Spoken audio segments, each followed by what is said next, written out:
ए श्रीनिवास राव भारतीय मजदूर संघर राज्य कार्यकारिणी सदस्य तापर आमर जो ESIC जो स्कीम अच्छी आम रीजनाल कमिटी बोर्ड मेंबर आज समग्र भारत वर्ष EPS जो आमर जो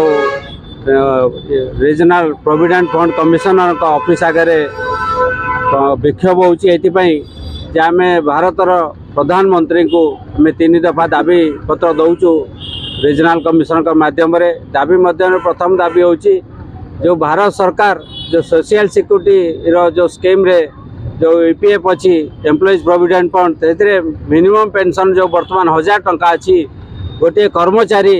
तार दीर्घ जीवन काम कला 35 वर्ष 40 वर्ष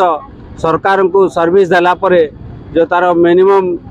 पेंशन टा पाउची 1000 टंका अच्छी ताकू वर्धित करके 5000 करने दाबी करूँ एवं से दाबी होची जे ता संगे आमर जो डीए लिंक करा जाऊ जितेबाला महंगा भत्ता बढ़ो से पेंशनर को महंगा भत्ता से पेंशन रे बढ़िया दरकार ये हूँ दाबी आज से समग्र भारत वर्ष में दाबी दूसरी ब्रह्मपुर जो रीजनाल ऑफिस अधीन जो 8टी जिला अच्छी आमर पश्चिमांचल दक्षिणांचल सबू जिलार प्रतिनिधि ये आसछन्ती सबू कर्मचारी जो सबू यूनियन प्रतिनिधि जोगदे तेणु ये आंदोलन आज दाबी पत्र दिखाई दाबी पत्र माध्यम सरकार को सचेतन करे जदि ये दाबी आगामी दिन में हासिल न हुए आम राजरास्त ओल्ल भयंकर आंदोलन करने भारतीय मजदूर संघ बाध्य हो। डॉक्टर भवानी शंकर दास भारतीय मजदूर संघ गंजाम जिला सभापति। आज सारा देश में भारतीय मजदूर संघ तरफ 3 दफा दाबी नहीं आम PF ऑफिस आगे विक्षोभ करने सहित आज रिजनल कमिशनर जी अच्छा आम मेमोरेंडम दबू दाबी गुड़ाक 3 दफा है जे प्रथमे आमर जो मिनिमम पेंशन 1000 रु 5000 पर्यंत वर्धित हो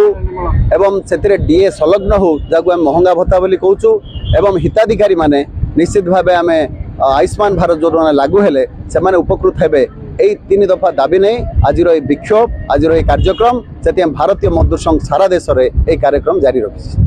भारतीय मजदूर संघर उपसभापति दायित्व अच्छे केंद्र निष्पत्ति क्रमे आज भारतर समस्त रीजनाल प्रोविडेंट फंड कार्यालय कमिशनर कार्यालय सम्मुखें आमर विक्षोभ प्रदर्शन सहित केंद्र सरकार पाखे 3 दफा दाबी उपस्थापन करने आज आम धारणा देचु एवं आज दिन में केंद्र सरकार को जो लेबर कोड करचंती किछि मात्रा रे संतुष्टि थिले भी किछि मात्रा रे संशोधन करने आज दाबी आम रखा आज दाबी करूँ यदि सरकार